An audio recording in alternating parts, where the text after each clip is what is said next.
हाय बच्चों, मैं तुम्हारे लिए आज तुम्हारा NCERT class 11 biology chapter 16 reaction absorption lecture से 6 लेके आया हूँ। हम पढ़ेंगे क्या ना, absorption of digested food and disorder of digestive system. ठीक है, चलो चलते हैं। पिछले क्लास में हम क्या क्या पढ़े थे ना, इंजेक्शन, इसके बाद पढ़े थे डाइजेशन, अब हम पढ़ेंगे एब्जॉर्प्शन। ठीक है, देखो तुम्हारा नीट पॉइंट ऑफ व्यू से ये थोड़ा ज़्यादा क्वेश्चन है तुम्हारा एब्जॉर्प्शन ऑफ डाइजेस्टेड प्रोडक्ट से। ठीक है, चलो शुरू करते हैं। Absorption is the process by which the end product of digestion pass through the intestinal mucosa into the blood और लिक्विड। तुम्हारा एब्जॉर्प्शन एक प्रोसेस है जिसके द्वारा क्या होता है ना, तुम्हारा जो एंड प्रोडक्ट होता है, तुम्हारा डाइजेशन के बाद जो एंड प्रोडक्ट बचता है वो कहाँ पे, तुम्हारा इंटेस्टिनल मिकोसा देके ब्लड और लिम्फ पे जाके मिल जाते हैं। हो गया समझ में? चलो next, it is carried out by passive. देखो, it is carried out by both passive active and facilitated transport mechanism. ठीक है, it is carried out by your passive active and facilitated transport mechanism. ठीक है, इन तीनों का आपको याद रख लेना है, because absorption is carried out by your passive active as well as your facilitated transport. ठीक है, ये तीनों मैकेनिज्म तुम्हारा कहाँ पे ना, तुम्हारा एब्जॉर्प्शन में हेल्प होते हैं। ठीक है, next, small amount of monosaccharide like glucose, amino acid and some electrolyte like chloride ions are generally absorbed by simple diffusion। देखो, तुम्हारा मोनोसैकेराइड लाइक ग्लूकोज, तुम्हारा glucose, amino acid and some electrolyte like chloride ions are generally observe by simple diffusion. Simple diffusion के जरिए उन लोग क्या है ना, तुम्हारा सिंपल डिफ्यूजन के जरिए वो ऑब्जर्व हो जाता है। कौन कौन ना, मोनोसैकेराइड लाइक ग्लूकोज, एग्जांपल दिया है मोनोसैकेराइड लाइक ग्लूकोज। इसके बाद कुछ amino acids and some electrolyte like chlorine ion, मतलब Cl-। ठीक है, आ गया समझ में? Next point, the passage of this substance into the blood depends upon the concentration gradient. ये जो तुम्हारा होता है ना, ये जो तुम्हारा passage of this substance into the blood, तुम्हारा जो इंटेस्टिनल मिकोसा जो ब्लड में पास करता है, depends upon your concentration gradient. Concentration gradient का मतलब क्या होता है ना, तुम्हारा हायर कंसंट्रेशन से लोअर कंसंट्रेशन। ठीक है, और तुम्हारा लोअर कंसंट्रेशन से हायर कंसंट्रेशन, वो कैसे होता है ना, एक्टिव होता है और पैसिव भी हो सकता है। ठीक है, चलो next, glucose amino acid observe. Next point क्या बोलता है ना, however some substance like glucose. देखो, और एक बार आ गया तुम्हारा ग्लूकोज है, glucose amino acid are observe in the help of carrier protein. कुछ कैरियर प्रोटीन भी ऐसे हैं जो कि तुम्हारा ग्लूकोज एंड अमीनो एसिड को ऑब्जर्व करने में मदद करते हैं। जैसे कि तुम्हारा ग्लूकोज के लिए कौन है ना, GLUT4। ठीक है, GLUT4 समझ में आ गया। ये है तुम्हारा कैरियर प्रोटीन, किसके लिए ना, तुम्हारा ग्लूकोज के लिए। This is your carrier protein. ठीक है, this is your carrier protein. ठीक है, GLUT4 is the carrier protein for glucose. ऐसा भी अमीनो एसिड के लिए कुछ है, हम उसको आगे जाके पढ़ेंगे। ठीक है, and this mechanism is called facilitated transport because some substance like glucose and amino acid are observe with the help of carrier protein. कुछ कैरियर प्रोटीन के जरिए वो glucose and amino acid observe होते हैं, and this mechanism is known as facilitated transport. अगर कोई carrier protein देके वो अंदर जाता है तो उसको हम क्या बोलते हैं ना, फैसिलिटेटेड ट्रांसफर बोलते हैं। ठीक है, आ गया समझ में? Next, transport of water depends upon your osmotic gradient. तुम्हारा जो वाटर ट्रांसपोर्ट है ये डिपेंड अपॉन किसके ऊपर, ऑस्मोटिक ग्रेडियंट। ऑस्मोटिक ग्रेडियंट का मतलब the movement of water molecules from the concentration higher to concentration lower through a semi permeable membrane is known your osmosis. So osmotic gradient क्या होता है ना, वो सेमी परमिएबल मेम्ब्रेन देके जाएगा, लेकिन वो कैसे ना, higher concentration to lower concentration जा सकता है, lower concentration to higher concentration में आ सकता है। वो कैसे हम दिखेंगे है, इसको भी हम ना तुम्हारा कहाँ पे जाकर पढ़ेंगे हम ना, तुम्हारा जो एक्सक्रीशन जो चैप्टर है वहाँ पे भी जाकर और एक बार पढ़ेंगे तुम्हारा ऑस्मोटिक ग्रेडियंट क्या है। ठीक है, चलो। So active transport occur against the concentration gradient and hence requires energy. तुम्हारा जो एक्टिव ट्रांसपोर्ट है ये concentration gradient hence require energy, ये तुम्हारा एक्टिव ट्रांसपोर्ट में ATP यूज होता है और एनर्जी यूज होता है। ठीक है, और we can say the transport in which energy और ATP is require then the transport is known your active transport. ठीक है, सो ये क्या बोलता है ना, active transport occurs against the concentration gradient hence requires energy. ठीक है, आ गया समझ में यहाँ तक? Next point, various nutrients like amino acid, और एक बार आ गया amino acid, monosaccharide like glucose, और एक बार आ गया इलेक्ट्रोलाइट लाइक Na+, वहाँ पे था क्या ना, Cl-, यहाँ पे आएगा क्या तुम्हारा Na+ are absorb into the blood by this mechanism. कौन सा मैकेनिज्म ना तुम्हारा एक्टिव ट्रांसपोर्ट। तुम्हारा एक्टिव ट्रांसपोर्ट के जरिए कुछ amino acids monosaccharide like glucose electron like Na+ are absorb by active transport. आ गया समझ में। इसके बाद fatty acids and glycerol being insoluble. तुम्हारा फैटी एसिड एंड ग्लिसरॉल जो है वो वाटर इनसॉल्युबल है and can not be absorb into the blood directly. ये तुम्हारा फैटी एसिड एंड ग्लिसरॉल है, it is are the insoluble and they are can not be absorb by the blood directly. ठीक है, ये direct blood में absorb नहीं होते हैं। सो इसके लिए क्या होता है, क्या होना पड़ता है उन लोगों को ना, the fatty acid and glycerol they are first incorporated into the small droplets called micelles. ये कहाँ पे ना इनकॉर्पोरेट होता है, कहाँ में ना स्मॉल ड्रॉपलेट्स में, which is all known as your micelle, जिसको हम क्या बोलते हैं ना मीजल बोलते हैं, which move into the intestinal mucosa. तुम्हारा जो इंटेस्टिनल मिकोसा है वो वहाँ पे मूवमेंट करते हैं। कौन ना तुम्हारा जो मिसल क्या है ना, the incorporated of small droplets of fatty acid and glycerol. आ गया समझ में, इंटेस्टिनल मिकोसा में मूवमेंट करते हैं। Then they are reform into very small protein and fat globules. देखो ये तुम्हारा क्या होता है ना, वेरी स्मॉल प्रोटीन में कन्वर्ट हो जाता है, जिसके ऊपर क्या ना एक कोटेड होता है। कोटेड कौन सा कोटेड होता है ना, फैट ग्लोबुल्स का कोटेड होता है। ठीक है, फैट ग्लोबुल्स का कोटेड होता है। ठीक है, so they are reform into very small protein and coated fat globules call the, उसको क्या बोलते हैं ना, काइलोमाइक्रोन्स बोलते हैं। उसको क्या बोलते हैं ना, काइलोमाइक्रोन्स। देखो तुम्हारा फैसिलिटी कहाँ पे ना मिसल्स में कन्वर्ट हो गया, वो न क्या हो गया ना, they reform into small protein हो गया and which are coated of fat globules which is on your chylomicrons which are transported into the lymph vessel which is on your lacteals in the villi. देखो हम पिछले class में पढ़े थे तुम्हारा Willie का स्ट्रक्चर कैसा था ना, ऐसा था तुम्हारा विली फिंगर लाइक प्रोजेक्शन। इसके बाद तुम्हारा अंदर थे ब्लड कैपिलरी, कुछ ब्लड कैपिलरी थे, उसके अंदर एक बड़ा सा लिम्फ वेसल था जिसको हम क्या बोलते थे ना, इसको हम बोलते थे लैक्टियल। ठीक है, वो जाके कहाँ पे ना लैक्टियल में मिल जाएगा, मान लिम्फ वेसल में मिल जाएगा। कौन ना तुम्हारा फैटी एसिड एंड ग्लिसरॉल। आ गया समझ में।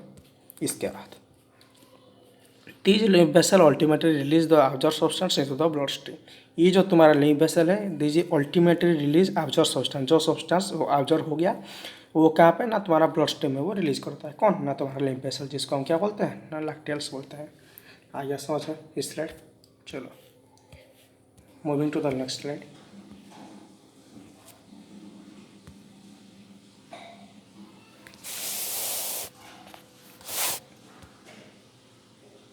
सॉरी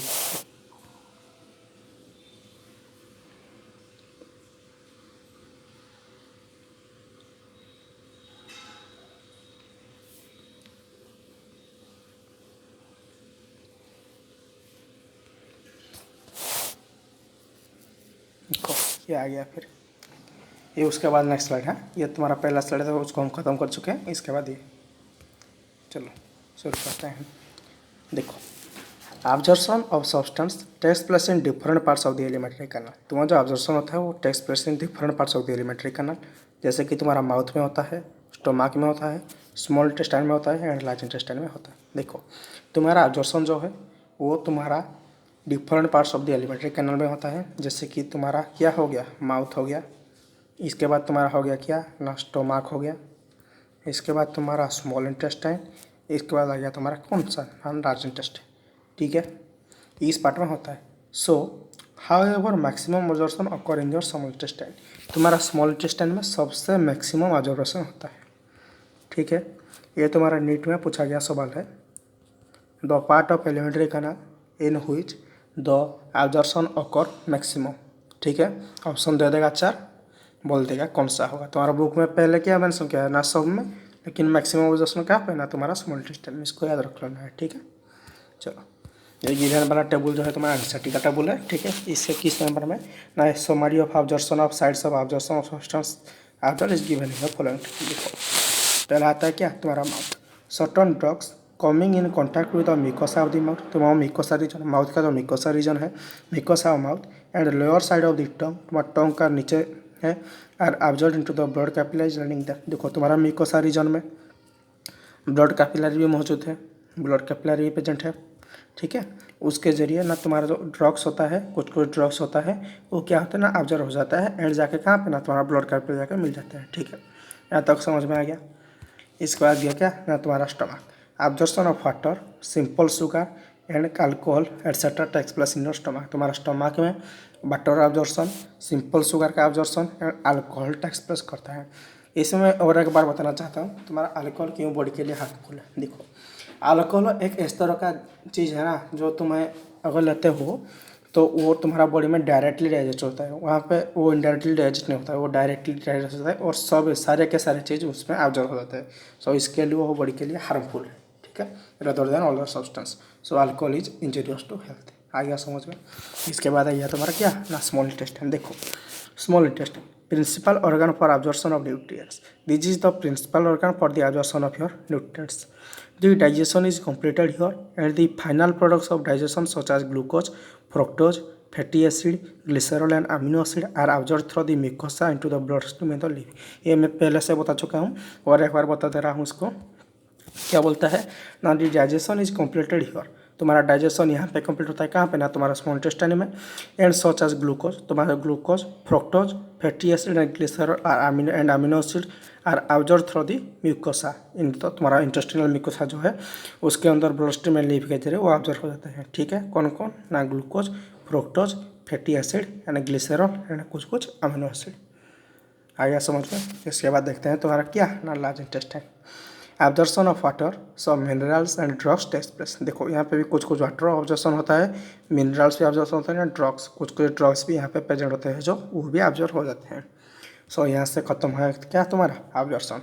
सो पहला से तुम्हारा क्या ना इंजेक्शन खत्म हुआ, इसके बाद तुम्हारा डाइजेशन खत्म हुआ, इसके बाद तुम्हारा ऑब्जॉर्प्शन खत्म हुआ, इसके दिखे हम क्या ना सिमुलेशन दिखेंगे, ठीक है। देखो the observe substance finally reach the tissue which utilize them for activity.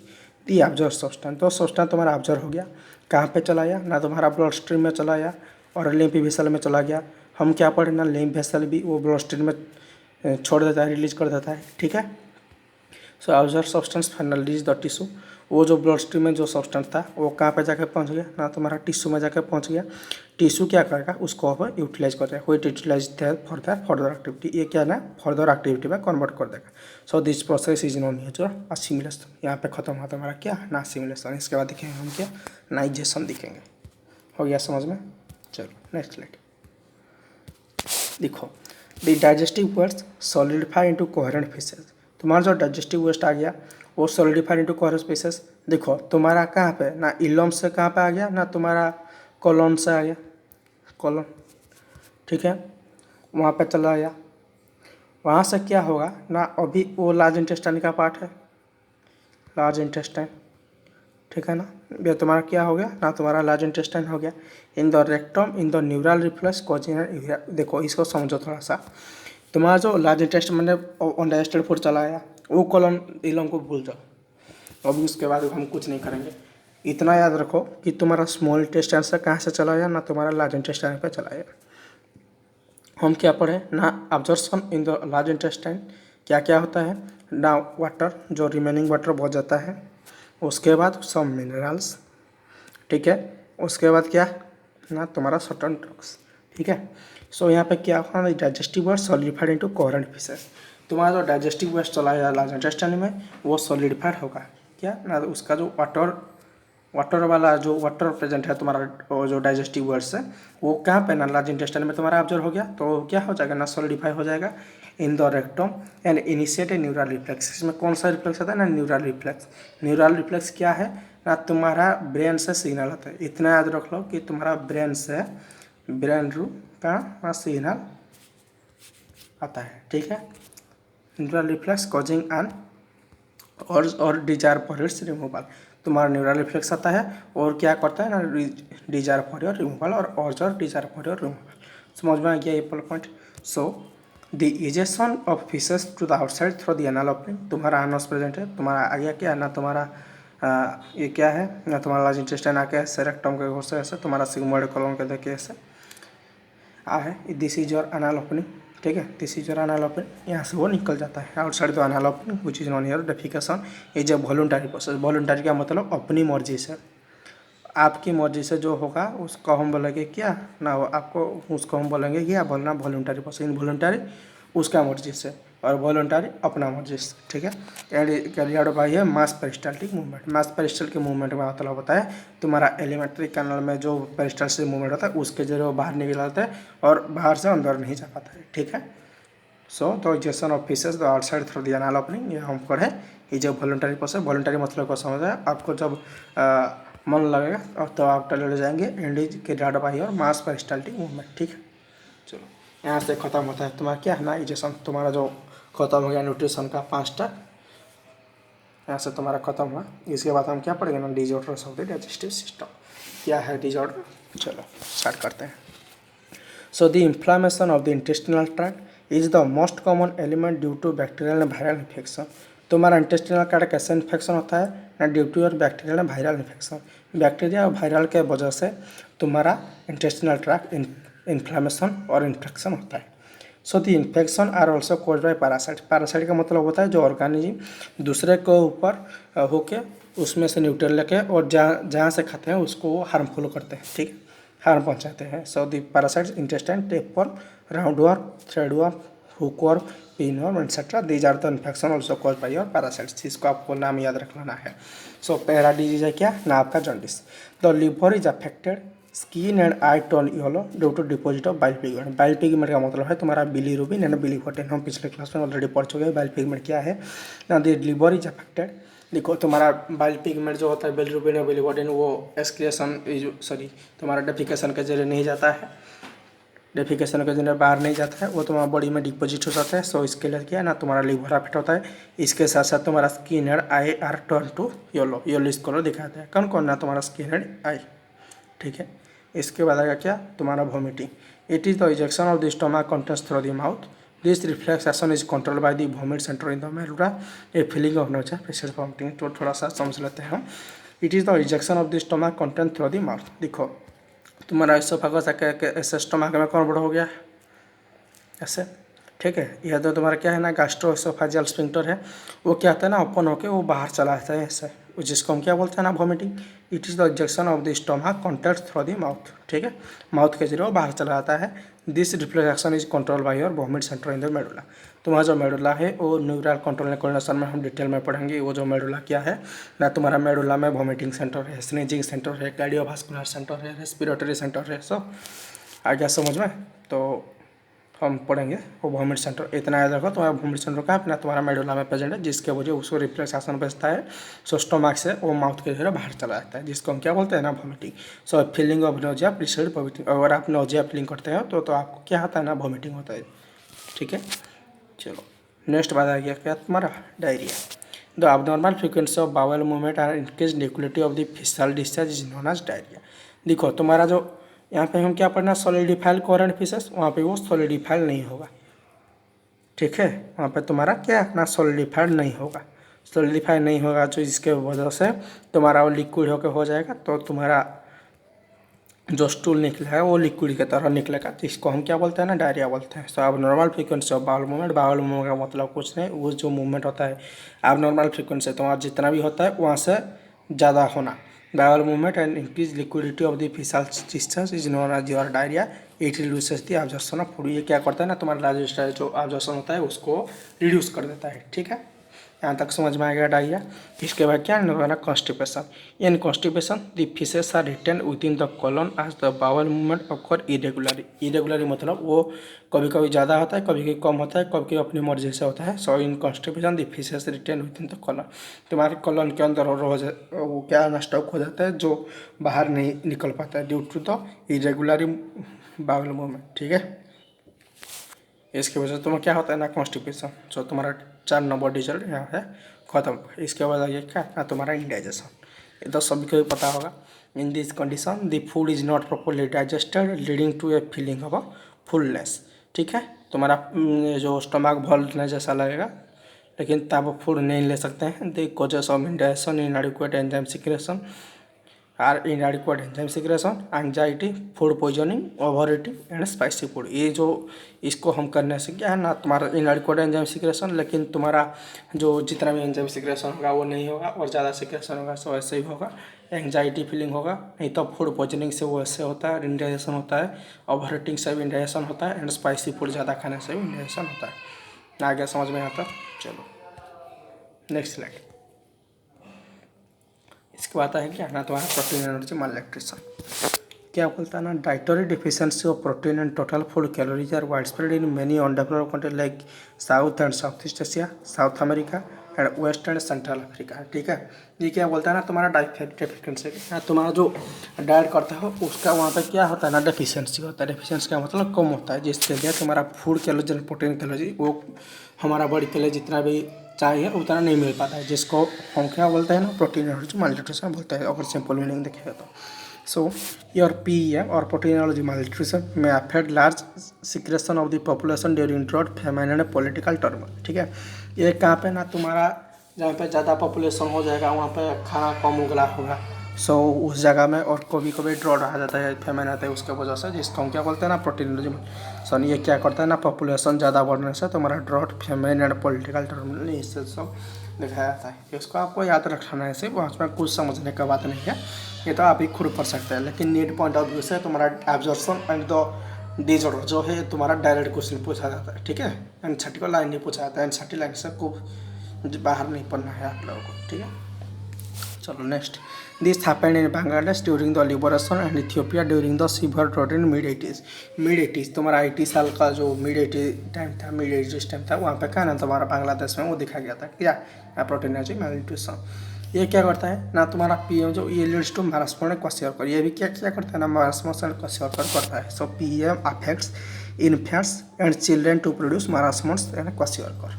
यहाँ पे क्या ना, मारास्मोस एंड क्वेश्चन दिखता है। ये है तुम्हारा लेस देन 1 ईयर, ये है तुम्हारा मोर देन 1 ईयर। ठीक है, तुम्हारा क्वेश्चन जो है तुम्हारा मोर देन 1 ईयर, तुम्हारा मारास्मोस जो है वो क्या ना, लेस देन 1 ईयर। ठीक है, चलो देखते हैं पहले मारास्मोस क्या होता है। Marasmus is produce by a simultaneous deficiency of proteins and calories. ठीक है, वो सिमुल्टेनियस डेफिशिएंसी तुम्हारा प्रोटीन एंड कैलोरीज तुम्हारा बॉडी के लिए जितना चाहिए वो नहीं मिल पाता है। It is found in the infants less than a year in age. तुम्हारा 1 साल के नीचे वो दिखाता है क्या, तुम्हारा मारास्मोस। ठीक है, if mother milk replace too early by other foods, अगर तुम्हारा माँ के खीर को और तुम्हारा मदर्स मिल्क को रिप्लेस करके अगर तुम और कुछ फूड देते हो तो बच्चा को वो अफेक्ट करता है, जिसके लिए हुई चीज़ तुम्हारा पुअर न्यूट्रिएंट्स और पुअर कैलोरीफिक वैल्यू जिसमें होता है, पुअर प्रोटीन प्रेजेंट होता है और पुअर कैलोरी प्रेजेंट होता है। Less amount of protein, less amount protein तुम्हारा माँ के खीर के जगह अगर कुछ लेके आते हो तो वहाँ पे क्या होगा ना, तुम्हारा मारास्मोस दिखा देगा। ठीक है, दिस अपन अपनी the mother how second pregnancy and child birth all the refer still young. अगर तुम्हारा सपोज एक कॉमेंट करते हैं, उसका जो बच्चा था वो अभी हो गया कितना साल का ना, तुम्हारा 12 साल का हो गया, फिर और एक बच्चा पैदा हुआ तो उसको ही मारास्मोस दिखा जाएगा, क्योंकि तुम्हारा मदर मिल्क जो है वो तुम्हारा न्यूट्रीफाइंग वैल्यू जितने होता है वो उससे कम हो जाएगा। सो उसके लिए वो कहाँ पे ना, तो मारास्मोस में शिकार हो जाएगा कौन ना, जो बच्चा पैदा हुआ है। ठीक है, चलो। सो इसका क्या होता है नाम, in marasmus protein deficiency impairs growth and replacement of tissue, extreme emaciation of the body and thinning limbs of रेजर्स of skin become dry and thin wrinkle. ठीक है, ये तुम्हारा जो सिम्टम्स है, in marasmus protein deficiency impair growth, तुम्हारा growth के ऊपर इम्पैक्ट करेगा। एंड तुम्हारा टिश्यू अगर कोई भी घाव वगैरह होगा तो वहाँ पर जल्दी रिप्लेस नहीं होगा। ठीक है, एंड एक्सट्रीम कसे ऑफ द बॉडी, तुम्हारा बॉडी और दिखेगा। इसके बाद क्या ना, तुम्हारा लिम्ब वाला हिस्सा है तुम्हारा वो क्या हो जाएगा ना, पतला पतला हो जाएगा। इसके बाद तुम्हारा स्किन ड्राई होगा, थिन होगा एंड रिंकलिंग थिन हो जाएगा, तुम्हारा ओल्ड जैसा दिखाई देगा। ठीक है, चलो। Growth rate and body weight decline considerably. ठीक है, तुम्हारा growth rate and body weight जो है तुम्हारा वो कंसिडरेबली क्या हो जाएगा ना, डिक्रीज हो जाएगा। यहाँ तक समझ में, जिसके लिए तुम्हारा BMI कम हो जाएगा। BMI तो सबको पता है, बॉडी मास इंडेक्स। ठीक है, even growth and development of brain mental faculty are impair. तुम्हारा ब्रेन डेवलपमेंट और ग्रोथ में तुम्हारा वो इम्पैक्ट करेगा कौन ना, तुम्हारा marasmus due to deficiency of क्या ना, प्रोटीन है ना, हाईली कैलोरीफिक वैल्यू फूड। ठीक है, चलो नेक्स्ट आता है तुम्हारा क्या ना, क्वेश्चन को थोड़ा देख लेते हैं, इसके बाद तुम्हारा चैप्टर हाथ से खत्म हो जाएगा। Question is produce bye protein deficiency on accompanied by your caloric deficiency. देखो ये तुम्हारा क्या ना, protein deficiency on accompanied caloric deficiency, protein deficiency on accompanied calorie deficiency. ये तुम्हारा प्रोटीन डेफिशिएंसी की वजह से भी हो सकता है और तुम्हारा कैलोरीज फूड से भी वो हो सकता है।